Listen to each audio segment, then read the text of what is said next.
Important notice: the following content may be triggering. Viewer discretion is advised. All discussions are based on personal opinions and experiences. If you or someone you know needs help, please reach out to a local support organization. Important notice: welcome, everybody. Welcome back to Through the Eyes of Survivors, where voices are raised and truths are told and healing begins. And I'm your host, Tara Woodlee, and today is a special episode. Usually we're on Wednesdays, but we had a special guest we wanted to bring in before we started into some really fabulous events coming into the summer. So this one's going to be all about reclaiming strength, not just emotionally, but physically too. We often talk about survival in terms of endurance, but what happens when survival transforms into power? And when everybody that carried pain becomes a vessel for healing and for purpose. And we're going to talk about that today with our guest, Jessica Evans, who is not only a survivor, but she is a powerhouse. You know, she's a fighter and coach and storyteller and an inspiration. But before we dive into the conversation, I want to take a moment to share with you, with our listeners today. This is a special surprise just for our live listeners. Anyone who comments during today's live episode automatically gets entered into our Fight Camp giveaway. One lucky winner will receive a free Fight Camp starter kit to kick off the journey to strength, confidence, and healing through through movement. Right? So if you're here and you're live with us, be sure to drop some comments. Of course, you have to be in the United States. I know we get some from other countries who come in, but you have to be in the United States to qualify. Say hello to us though in the comment section and in the chat, and share what resonates with you the most. The other thing I want to quickly touch on is our affiliate, Truth Finder. I want to take a moment to say something that can really empower you on your journey towards safety and healing, called Truth Finder. I have used it. It's a wonderful service. It's a simple tool that helps you uncover public records, background information, and about the people you may encounter in your life, whether you're reconnecting with someone from your past or you just want to be sure the people around you are trustworthy. Truth Finder provides you with the information you need to make informed decisions. Here at Through the Eyes of Survivors, we're all about creating safe spaces and giving survivors the tools they need to reclaim their power. That's why we're excited to share Truth Finder with you. It's a tool that will help you take control of your security and peace of mind. So try it out now. Use our link here and that will help support what we do here. So please take the time to check them out. And thank you for supporting our mission. So today we're honored to welcome Jessica. Again, like I said, go ahead, Jessica. I was just going to say thank you. Thank you so much for having me on. This is exciting. Yes, absolutely. So Jessica's a survivor, an athlete, a fitness instructor, an on-camera talent who has turned her pain into purpose, with over 12 years of martial arts and fighting experience, 8 years in boutique fitness and media, and more than a decade in production. Jessica's journey is one of fierce strength and unwavering courage.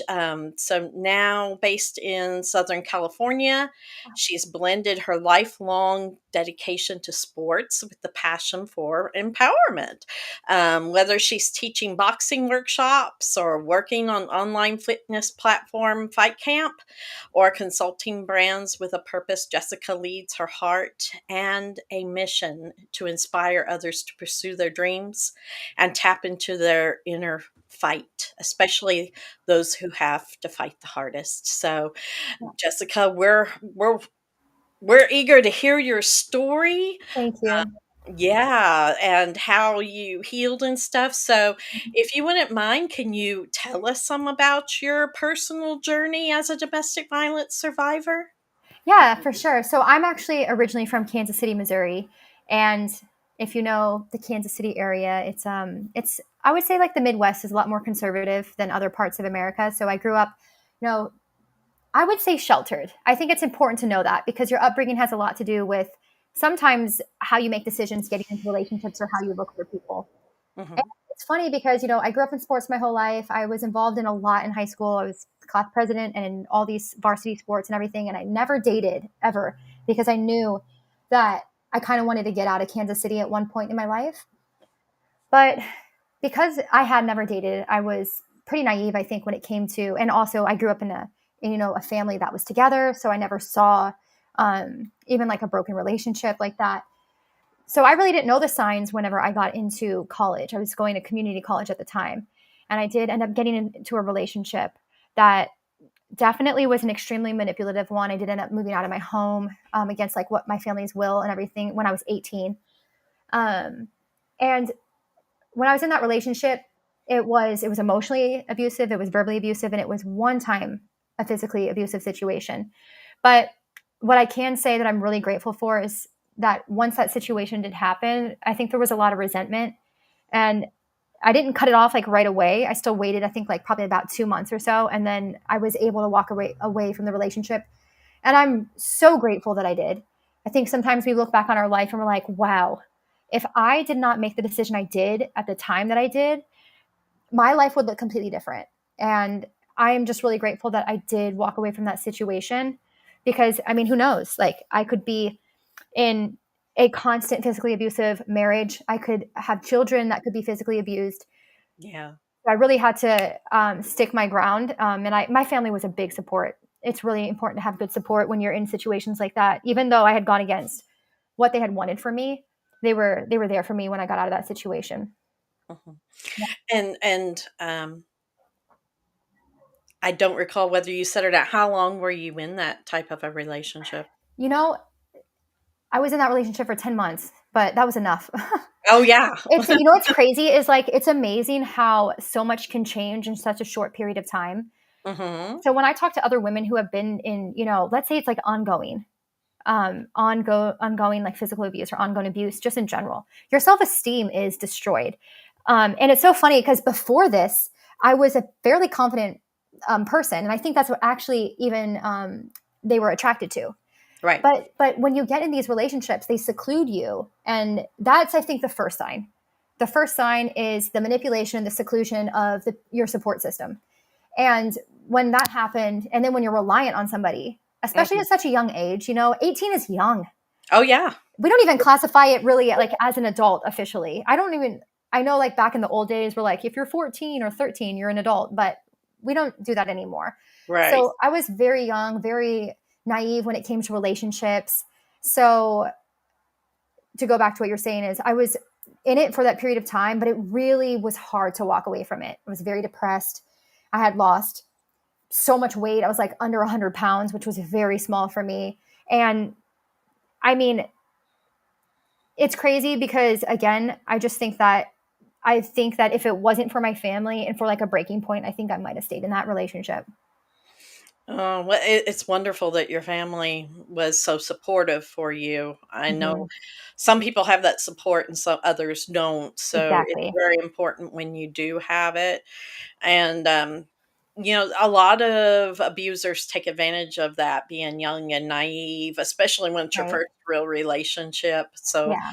I can kind of relate with that myself in my own survivor journey. Right. When it's your first real relationship. And Yeah. then what happens after that can, and especially I end up being older when I left with children. But, Right. I think I have seen a lot of those when they're younger, they'll go one of two directions. They'll Hmm. continue to pick someone like that before they enter into a healing journey, or they're afraid Right. to get into another relationship, right? Well, I think for me, I definitely took time after that. I had Mm. taken some time for myself. I think the thing is, I think I did end up having a relationship shortly afterwards, and it wasn't abusive by any means. It was a good relationship, but it was tumultuous in its own way. But I Right. think that's the problem with like not properly healing from the things that we go through is that we just walk into another bad situation. so after that relationship, that's when I finally moved overseas and took time for myself. And I was on a single hiatus for a while after those relationships, just for me to figure out. The thing is like, it's not like I really knew what I wanted. I just knew what I didn't want. Right. Yeah. Yeah. I geared myself more towards I saw what I wanted out of my grandparents' relationship, so I saw afterwards a Mhm. relationship like theirs. That's the one I wanted, Yeah. and it took some time, but I did get that relationship. But Yeah. Same. yeah, yeah, it's pretty incredible, the journey. So, were there moments you doubted yourself in your direction? Well, I would definitely say very early on I did. But this is a part of the story that I think is like important to like really speak about, is like actually after this relationship was over, he moved away and I was in Kansas City, and I went ahead and went and moved where my eldest sister was, away at college. And this person called me and was like, "Hey, like, are you going to move and marry me?" And I said no, because I finally stuck up for myself. Right. I finally stuck up for myself and said, "I'm not doing this. I'm not dealing with this anymore. I'm not. I don't want this to be my future." So, because that's really what you have to think about. Where do you want your life to be 5 years from now, 10 years from now? Do I want to be in this? Like, do I want to take like verbal abuse, emotional abuse? Could it be more physical? You know? And when I went away, I remember he had messaged me and been like, "Hey, are you going to move and marry me?" I said, "No." I said, "I'm not. Like, I'm serious. I could put my foot down." He's like, "I don't want to live." And then he tried committing suicide. Mhm. And then I talked to his parents. This is manipulation, though. Oh, yes. This Yes, is I've been this is there. Yes. this is manipulation. And I went ahead and informed his parents that were in around where I lived. I was like, "Hey, I don't know if this is serious, but I just want to flag it just in case." Mhm. Well, the next day he was in the hospital. Um, and I did text him. I want to make sure he was okay. And he called me and he said, "Do you believe me now?" And I was like, "No, I am gone. I am gone, gone, gone." So I will definitely say there were obviously moments there. Like, what's interesting is that when you take a lot from someone, you almost feel as if like that's all you're worth. Yes. So when I was in that, I was like, well, this is what I'm worth. Like, this is what I deserve. And I really felt as well, like, it's such a weird thing when someone says they love you, but their actions are so opposite of what love really is. Yes. So then I was like, is this love?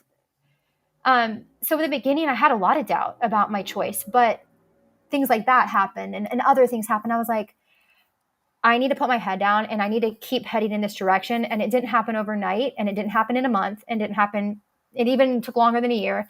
Yeah. But I did get out the other side. And I think that's what's so important for women, men to hear, whoever's involved in the situation, that there is light at the end of the tunnel. It doesn't feel like it, and it Mm. feels like quicksand, but there is something on the other side. Right. So, how did your journey develop into healing from there? What steps did you take along the road? You said you had lost a lot of weight and stuff, so Yeah. that must have been something that was definitely a priority for you, right? Yeah, I think for me it was just regaining healthy habits in my life and rebuilding confidence. I think that was a big thing. And also I had, for a long time in that relationship, I had kind of like also like walked away from my faith. So I kind of like came back to praying, and because I wanted to seek out the right things for me. I didn't want to keep like making the same mistakes over and over again. And I did grow up, like as like a faith believer and everything. So for me, like I kind of like took those, everyone's faith journey is different, but for me, it Yes. was like returning to my faith as well. And then another thing is I kind of got to the point where I was like, I don't want this to ever happen again. So I want to learn how to defend myself. And that's really what it turned into. It Mhm. turned into me, we have this thing in fighting called fight or flight. Yes. And you really know which one you are depending on when you come across situations, you know, toxic situations or whatever it is, arguments. And I think I knew, I was like, I'm not going to flight from this moment. I'm going to fight for this moment. And I'm not going to let this happen to me ever again. So that's kind of like what got me into fighting. I was never like, I want to be a fighter. I was like, I want to learn to Right. defend myself. And then it turned into such a love for it. And because I was a competitor growing up. So I was like, it kind of made sense. It was almost like a seamless process. Right.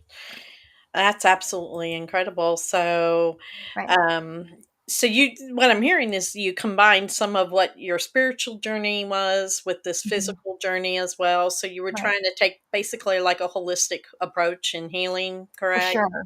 hmm Uh-huh. Yeah, because it can't just be one thing. Because I do think sometimes when things happen to us, we try to cover it up physically, but it doesn't fix the inner turmoil that's going on. Hmm. So I could do all these things and learn how to fight, but I had to still process how I felt internally. And do you know what's crazy is I actually think so many abusers, that's their story. Right. I think their story is they had been through something that they didn't heal that turns them into an abuser. Now, I know I'm not saying that this is every scenario. I understand that there are people that are also like, they have no rhyme or reason, they just do.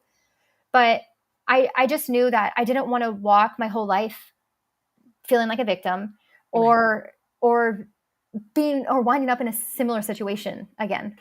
Yeah. Well, the statistics actually show like 85% of children who watch abuse either become a victim or an abuser themselves. So 85% is a big dynamic of it That's to go huge. one way or another. And hmm so there's not much of a percentage that stay neutral in Yeah. that zone. So yeah, the statistics actually prove what you're talking about there. But Yeah. yeah. Well, I think that's also a part of the healing journey, right? Is having to the thing is like it's never excusing people, excuse me, it's never excusing people for what they do because abuse, no matter what, is wrong. It'll never be okay. But it's also trying to empathize with why you think the situation happened. I think that's a part of, you know how they say you have to forgive to move forward? Yes. And it's not like you have to actually say it to the person. You just have to forgive the person. Like, you know what? I understand that this was a really bad situation. I need to forgive this person in order to move on with my life because that took me a long time. That took me a long time. You know what's crazy is like while I was competing, um, I would go away. This is very, very early on in my journey of fighting. I remember like going to training, giving it all I got, like getting beat up in sparring and everything, and then going to my car and crying Mhm. because I didn't get there as fast as I wanted. I wanted to be able to prove to myself, prove to this person that he was never going to do this to me again, that I could do this. So I really kind of put myself through the ringer for years. Yeah. I'm talking like years. I was even fighting overseas and I still was in my mind. So Mhm. the real healing journey was actually over time with me realizing that I had nothing to prove anymore. Right. And that doesn't happen overnight. That No. took a long time for me. Yeah. And it took me going through physical pain, blood, sweat, and tears, as they say, for me to finally just be like, I'm not fighting for this anymore. I'm not fighting for this person. I'm fighting for myself. I'm fighting for this new. And that's why I say my story is pain to purpose. It was Right. a painful situation, but it turned into really my biggest purpose. No, that's great. I found in my own healing journey, I really couldn't forgive him until I forgave myself. Right. And that's the hardest thing to do is Right. to figure out how to forgive yourself and some situations weren't in your control. But Right. I know for myself, it was very hard to feel like I did not have control over the situation. Mm-hmm. And that for me, it was, forgiving myself for putting myself, my children into certain things and Right. figuring out that it was out of my control Right. and forgiving myself for those moments. So, Right. And that's actually even what Teresa just said. She said you also need to forgive yourself for accepting the violence. And that's exactly what you just said. yes, yes, absolutely. So, thank you, Teresa, for chiming in. Yeah. And Colleen here says, I've tried to forgive myself, forgive them. It's been 9 years since my latest. I can't find forgiveness. I just can't. It's very hard. It Very is much very so. hard, Yeah. and there was a time even I went through of where I thought I had forgiven him and moved on, and then the things happened with my daughter and her death because of a domestic violence relationship, and when he showed up, he just brought the trauma all back on again during Right. that situation, and I had to learn to forgive him all over again, and it took a long time, and there's still aspects of it Right. I I've I can't forgive him on, but it's not like it's eating me. Right, exactly. And you Mhm. know what? Maybe it's seasonal. They Mhm. say that when we grow as people, sometimes these things come back around in different seasons of our life because like when our children get married or when Mm. we get married because it might bring up or resurface, well, wait a minute. I wanted it to be like this or because of this like you never know. So sometimes it is a growing thing or a continuous thing that you eventually have to do over and over again. Mhm.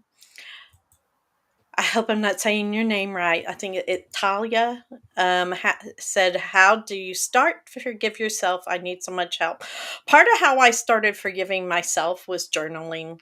For me, Right. just journaling my thoughts out on paper, going with specific situations and just writing them down and going, "No, I didn't have control over this, so I have to forgive. What could I have done different?" There was nothing that I could have really done different because the scenario was in his hands, not in mine. The only thing that changed it is when I left, when I regained my power.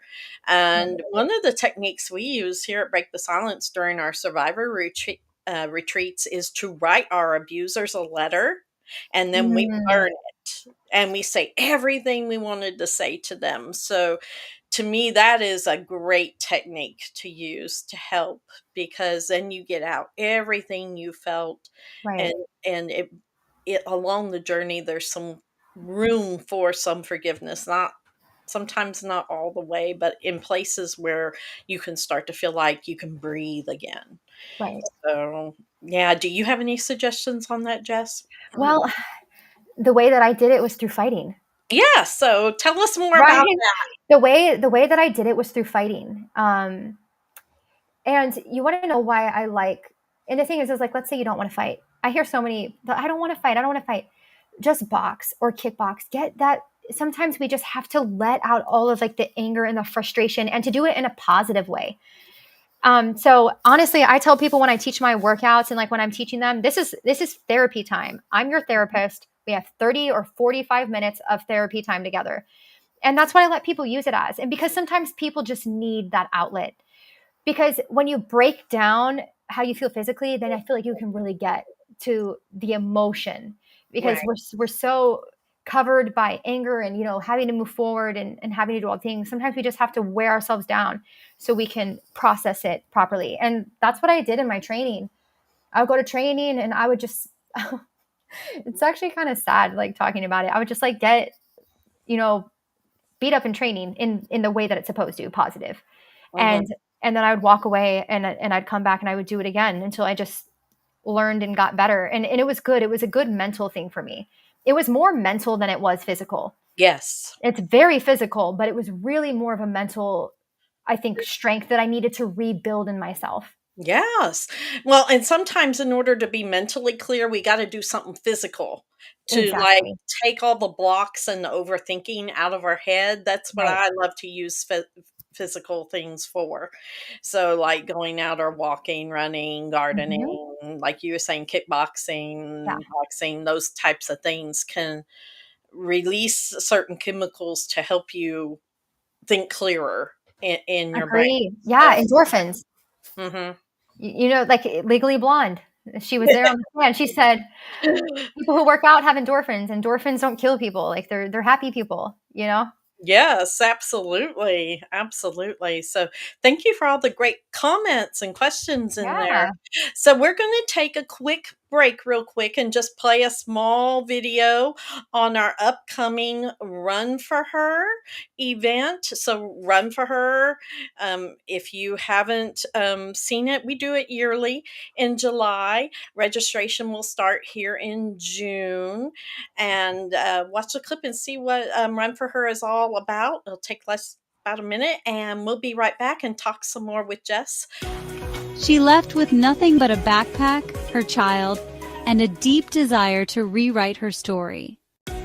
Starting over isn't easy, but for survivors of domestic violence going back to school, it's everything. It's healing. It's freedom.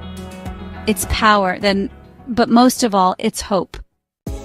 That's why we created the Run For Her Scholarship Program, to help survivors rise and to honor the women and children who never got that chance. Each step you take this July helps fund education for survivors, turning pain into purpose, and every dollar raised carries the name of someone we've lost. Her name won't be forgotten. Her life will lift another woman toward her future. Lace up, fundraise, change a life, run for her so she can run toward tomorrow. The Run For Her Challenge, scholarships, survivors, stories that live on.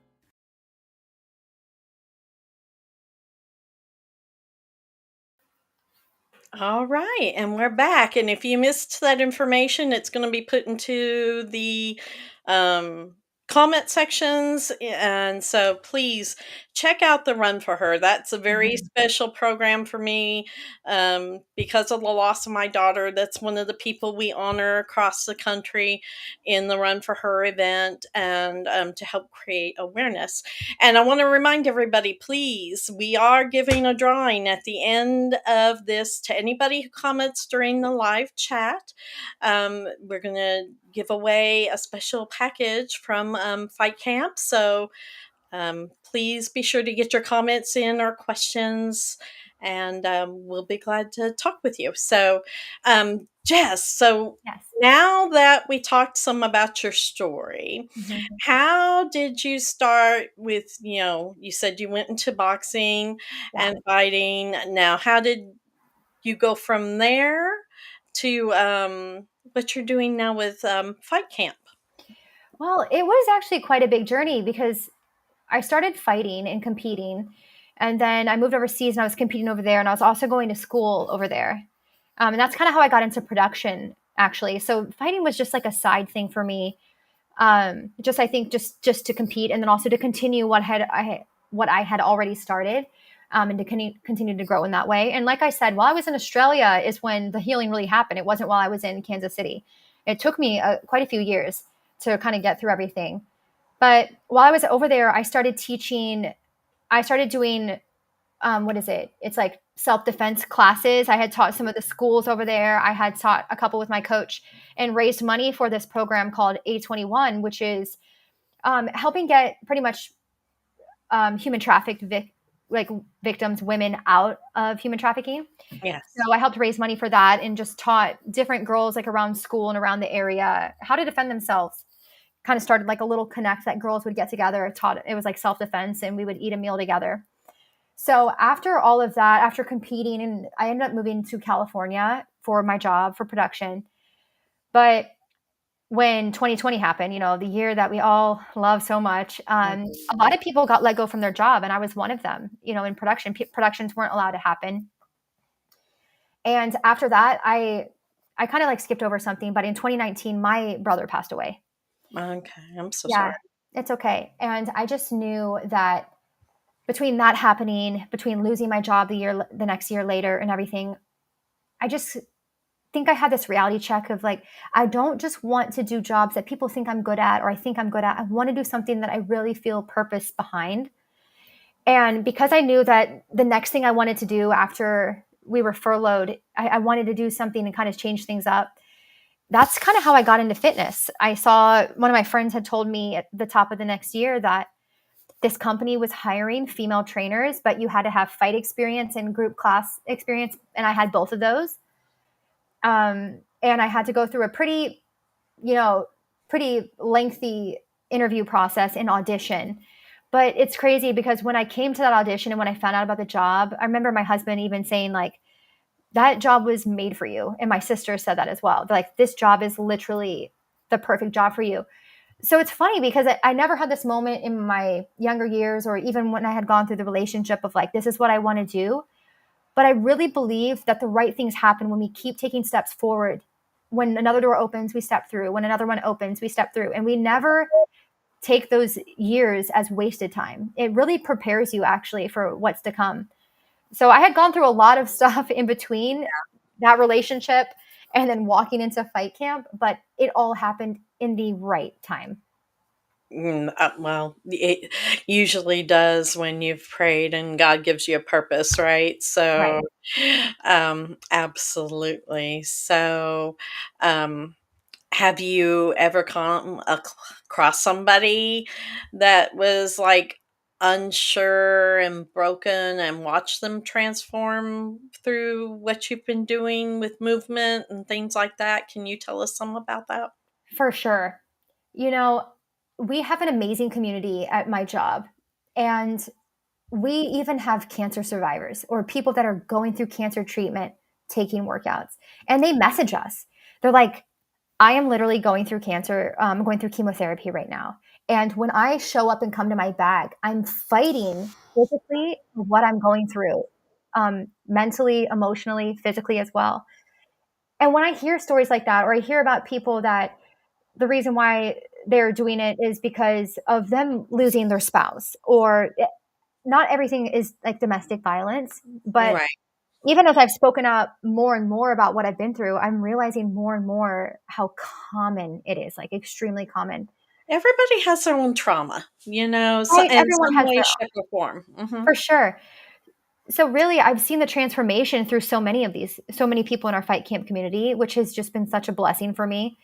I've even had women come to me to do like personal training and work with me because they are a survivor. And they what's amazing about boxing and kickboxing and like fighting is I love when I get to work with women because historically for such a long time women were taught that they're not strong, Right. that we are lesser. And I do think sometimes this plays a big part in the power dynamic between men and women. Mhm. But what I love doing is when I come to a woman and I help show them or shine a light on the strength that they do have that they didn't even know that they had.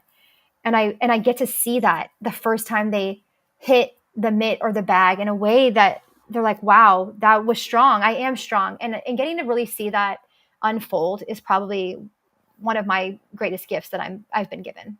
Right, 'cause a lot of times so many men young men grow up learning certain things and Yeah. techniques of their sports and all of this, and, young women don't quite have that advantage, but when you get some training and some knowledge, Hmm. right, it can make quite a difference, correct? Massively, massively. Mm, I would say that women are much more technical. Like mhm, women's ability, because of the way we process things and how we think about things, our technique, we gain so much faster. Whereas like men are more notorious for just wanting to throw all power, mhm. but maybe skipping technique. So it's actually really cool seeing the dynamic between like the difference between teaching men versus teaching women because it is very different and also how they just obtain knowledge and carry it out. No, absolutely. So, I saw a comment here earlier, I wanted to be sure I address this with Rhonda. Rhonda, Perfect. I saw your comment. She said, "It's been a year since I escaped. My permanent PO is coming up to expire in August, and I'm going to have to do it all again." Oh, I feel so for you, Rhonda. It's a horrible experience to have to go through it all again. I'm scared to go back to the state to do it. Also, I've been trying out my life together and survive. I still have to get a divorce because even though he was charged with AB, the state said I have to wait for the divorce. It seems like if you get a concussion, you should automatically just be granted one. Why do they make DV victims jump through so many hoops? Yeah, yes. Because they don't have all the information themselves, to be Right. honest. I'm going to be real honest on that. This is based off of not just my own personal experience, but Mhm. 13 years of working in this field. From one agency to another, they really don't understand the laws or the proper procedures to go through, even though they should be trained too. Yes. So don't take my advice here, Rhonda, would be don't take one particular person's advice on this. Mm-hmm. Seek out many because you may be being told wrong. Like, Right. number one, you can get that protective order refiled in your own state if you've moved states.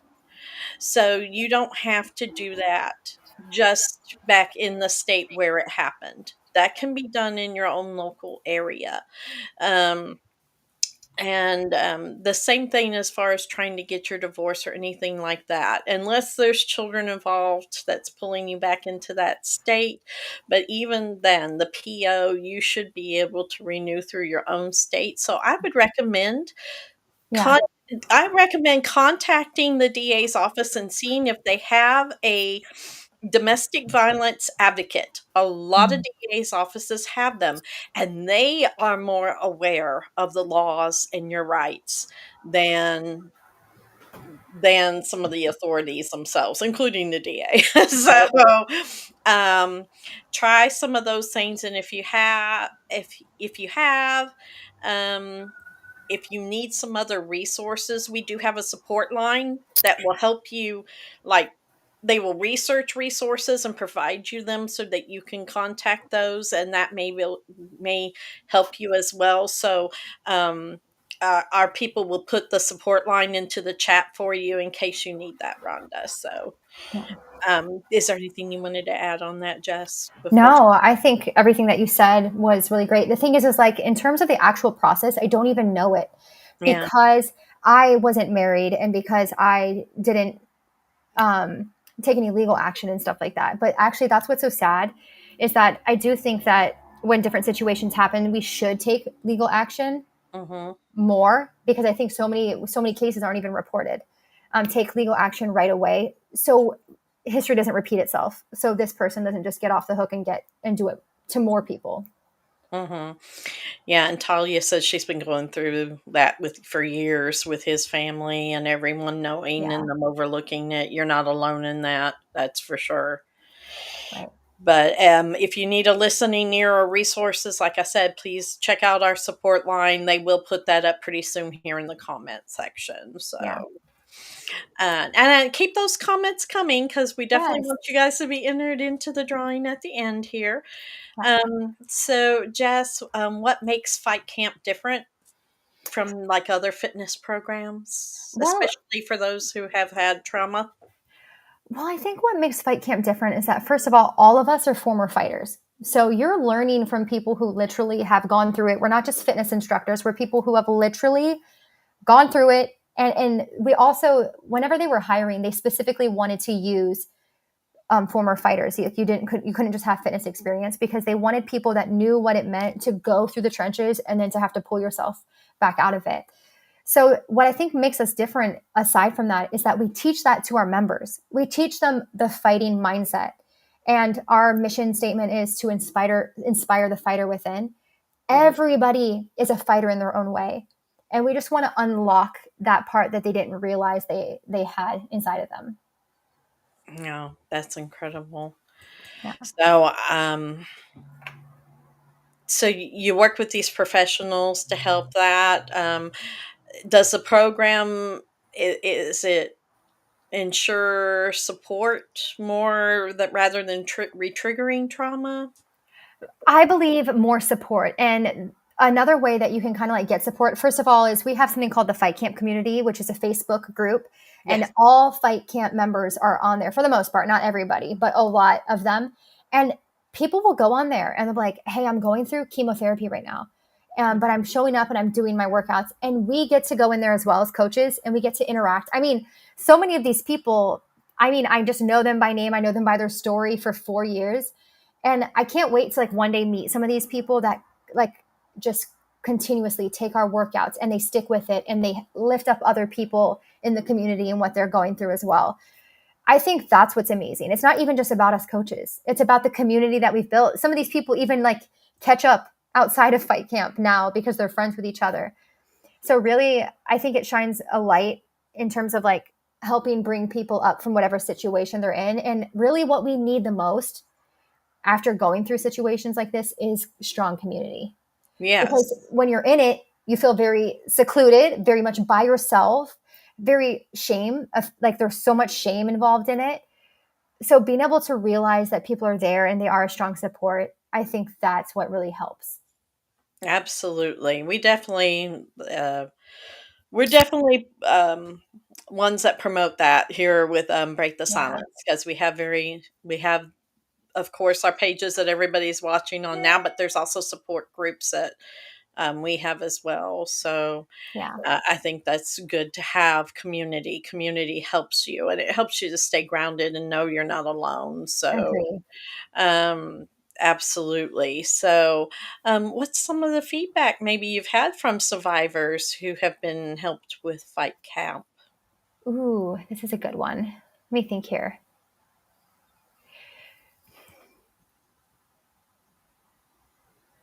I'm trying to think of an exact story off the top of my head. What's really interesting is that some of these people that I have heard from aren't necessarily going through it now. It's something they went through in the past. Mhm. And I would say that through some of the things that I've talked about openly, because I do share my story, because I want people to realize that they can get through it, and great things can still happen, and they can use these situations for, their calling or whatever it is in their future. But I've had people tell me that this may be something they went through in their younger years as well, but they're now like married and whatever.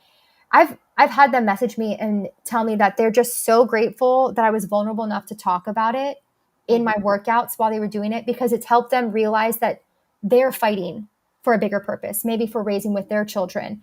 And also they didn't even realize that boxing and kickboxing was the outlet that they needed, Right. just like it was for me.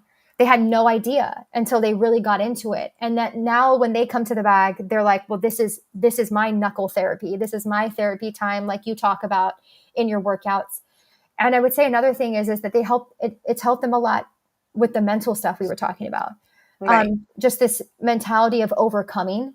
Resilience is not really something we teach children per se. Yeah. We're not like, guys, this is resilience, like, because we give children a comfortable life so they don't have to go through maybe the same things that we did. But honestly, we are sometimes doing them a disservice, because nobody expects to lose somebody, like have a death, or no one expects to go through a domestic situation. Like, you don't expect to encounter these things, but they do happen often. Right. So I would say the biggest thing also is just like instilling this mindset of like, this is what it means to be gritty. Fighters are gritty. You take beatings and then you come back and you fight harder. And I love that I get to do that even to people who don't want to fight, to people who have gone through domestic violence who come to the workouts. I'm really teaching them what it means to have a resilient mindset, because that's what it needs. That's what you need to survive life. You need to have a resilient mindset. No, absolutely, for sure.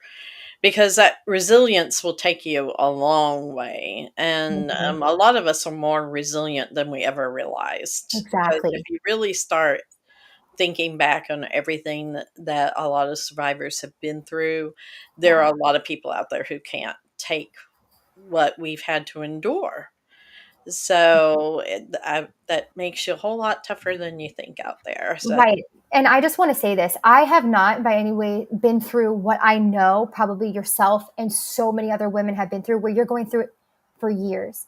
And it could be just like constant abuse over and over and over again. So my heart really goes out to the people who have really been in through it, because I know what it's like to be in something for 10 months, be in one physical altercation. right. But couldn't even imagine multiple times a week, multiple times a day, year after year. So my heart really goes out to the people who have been in those situations and have still came out the other side, you know, taking care of children, having children, getting a new relationship, you know, really just living another day. Because I think that there were many moments in my life where I'm like, I don't even know, like, what's the reason? Like, what's the purpose? Like, what's my next day? What's my next year look like? And you Right. really do start to question, like, is my existence important? And I just think that it's really amazing when women realize like, this isn't going to be my future, this isn't for me, and we just have that moment where we step away and we realize what our value and our worth is. Yes. Yes, absolutely. Absolutely. So, just so I know, I never heard of Fight Camp before when people Yeah. came into it. So, tell them a little bit more kind of in depth of like what exactly is with Fight Camp, and what is in the giveaway that we're doing. Perfect. So Fight Camp, think like Peloton. People know Peloton. We call it the Peloton of boxing. It's a digital platform that you can do in the comfort of your own home or your gym, or if you have a gym at work. And we teach classes. We teach bag workouts on the screen, 4, 6, 8, or 10 rounders, where we're coaching you through the entire thing. We teach you proper technique. We push you. We teach you resilient mindsets. We're always like trying to bring something to the table in terms of like even things that we've experienced or life learnings we've had. But the platform does also offer strength weighted workouts that we take you through, conditioning, core workouts. We have tons of core workouts and dynamic warm-ups. So what it really allows you to do is stack your entire workout that you need.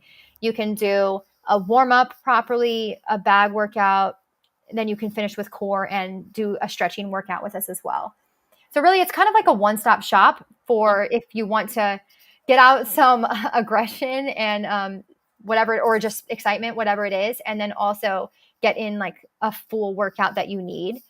And then what's amazing as well about Fight Camp is that we have trackers that you wear inside your wraps. So when you're punching, you actually get to see your improvement. You get to see your punch count or your strike count, and you also get to see your output, which is based on your accuracy, your strength, and the speed at which you hit. So it's not just like you can just go crazy and do it improperly. It's really trying to teach you that you need to hit correctly with the right amount of power and speed. And why I like that is that it connects you with on a leaderboard. So you can see people all over the country that use it and how well they do. So if you want, in the comfort of your own home, you want to go up against, Joe Schmo, you can, or you can just go against yourself and you can see how much you improve. So what I like is that mentality of me versus myself, because I think that is what so much of life is like how do I conquer this? How do I forgive this? How do I move forward with me? So I like this idea of like getting to kind of like go up against yourself and see how well you improve. And in the giveaway, I believe the starter pack is 1 or 2 quick wraps. I'm not 100% I'm not 100% sure which one is in the giveaway, but I know it comes with wraps, usually a set of gloves, trackers. And if it's the one that I think it is, it also comes with a bag. And that's everything you need. It's a freestanding bag that people can set up and do it right in the comfort of their own home. Yes, incredible. Awesome. Awesome. Yes. So be sure you get your comments in because we're getting down to the wire where we're fixing to hold that drawing. Miss Amanda, the producer in the background, is going to be taking everyone's names and we'll be doing the drawing. We'll announce you here in a little bit, but Amanda will reach out to you through the DMs and get your information to get you your free your free equipment, and I think it's a 45-day trial as well. Amazing. Yeah, on the app. I'm so excited. So whoever wins can take also some of my workouts. Yeah, Yeah. awesome. That would be great. So, in wrapping up, what kind of advice do you have for survivors who are like on the fence about, so many times everybody promotes the psychological, seeing a therapist, talking it out, but just what are the benefits of also including this healing in this way? I think the reason why this is important and why it helps with the healing journey is because it helps give a confidence that I believe women need. A Hmm. confidence of like, I can hold my own. I can stick up for myself. I am worthy. And sometimes I think that's what women need to hear. You are worthy. You Yes. are strong. You are capable. You are capable of doing it on your own if you have to, walking away from a situation. You are strong enough to walk away and do it on your own. And you are worthy. And even if you didn't grow up needing to hear those things, after you've been through hard things, sometimes those are the things you need to hear the most. Mm-hmm. So I think how this could help survivors is showing them that confidence they didn't know they had, inspiring this fighter they didn't know that they had, even if they don't want to walk into a ring or an arena, if they just need to conquer whatever it is that they're going through internally. I think that's what it will do for these women. And maybe it will unlock something down the road like it did for me. You never know what the future holds when you start stepping into your purpose and healing from the things that you've been through. You never know how these things can be used. Look at you, for example, and this platform you've created to have these discussions and to give resources to women that need it. And I agree, therapy is too expensive sometimes. So if you don't have the ability just to go, sorry, I'm just going off what Colleen said. Yeah. I hear this a lot. Mm-hmm. I mean, when my brother passed away, it's also one of the reasons why I didn't go see a therapist one-on-one. So I went to group therapy. There are other ways to get through the beginning emotions and pain. And sometimes it's getting things out that you just need to. Stress, pent up anger, hurt, because anger is really just the covering emotion. It's not actually hitting what we need to. So I think that's what it brings to the table. It allows people to get out, or these specific, like these survivors, it lets you get out that anger, that frustration that you have, the hurt, gives you confidence. And it's also something that allows you for 1 hour or however long you do it to not think about anything else. Right. And sometimes that's what we need. Sometimes we just need to not think about what we've been through or what we're going through. We just need to think about exactly what is in front of us. And I believe it's one of the only forms of exercise that can do that, because you're so focused on what you're doing, you can't think about anything else. So it really is kind of that small break from reality if you need that. Yeah, absolutely. Absolutely. Well, I want to thank you so much, Thank Jess, for you. being here, telling us your story and sharing a deeper look into how movement can be healing, Yeah. right? Something as powerful as boxing, how it can heal and lead to Yeah. strength, and through that fight camp workouts and fitness, that can be a lifeline to many of you survivors out there. Yes. So, we're going to have Miss Amanda, if you want to tell me who the winner is here in the chat while I'm talking. We're waiting real quick. But please, whilst I'm waiting for her to send me that, be sure definitely to check out our run for her that Yeah. is coming up as well. You can include that with your fight camp program. Also, just want to let you all know that we have partnered with Fight Camp. Amazing. So from now through July, all the podcasts that we're doing every Wednesday, we will include more of these giveaways for uh, Yes. a set of the equipment and the 45-day trial with the app and everything. So if you didn't win this time, be sure to join us on another podcast. We do them Wednesdays usually. Wednesdays at 5 o'clock Central Standard Time. So join us for one of our other upcoming episodes and see the chance to win for this with Fight Club. So Amanda says our winner is Rhonda Conell. So Yes. congratulations. Very exciting. Congratulations. So Rhonda, if you're still in here, um Oh, nice. you can DM us, or Amanda's going to DM you pretty soon here as soon as the podcast ends, and get your information. And we will be sending you your free equipment and the information on how to get your 45-day free trial. So that's awesome. Yeah. Congrats. Very exciting. Congrats. So don't forget to register also for this year's Run for Her challenge. So when you look up Run for Her, we use the word run, the number 4, and her. So it's the Run for Her challenge. Registration opens June 1st. check out, you can see it there. Runforherchallenge.com is the website, or if you go over to our BTSADV.org, there will be links that will take you over there as well.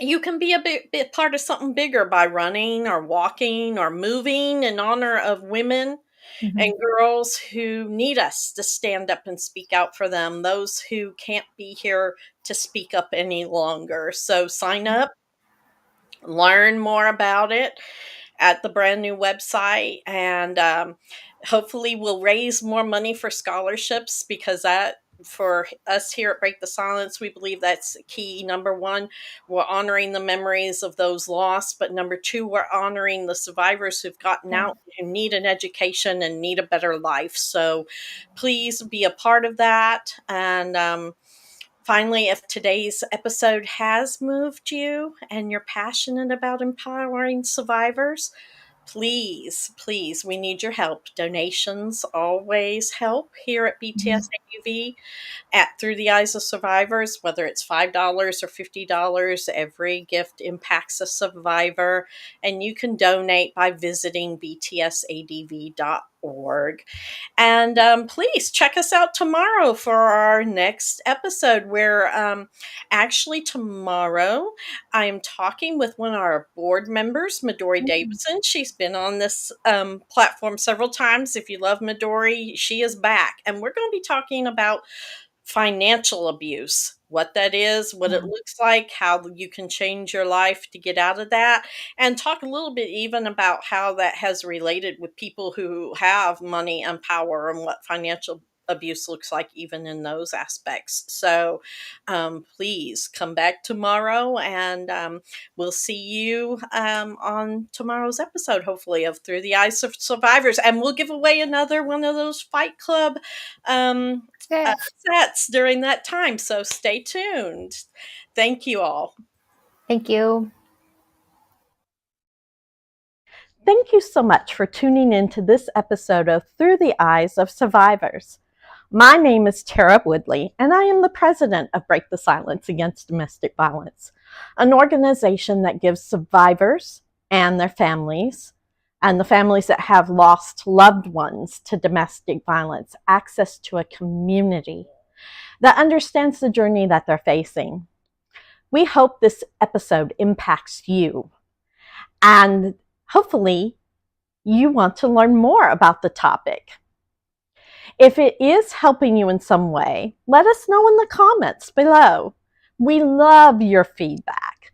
Also, make sure to click the subscribe button below and the bell right next to it so that you can get notified the next time an episode premieres. We hope you will see us in the next episode, and thank you. Thank you so much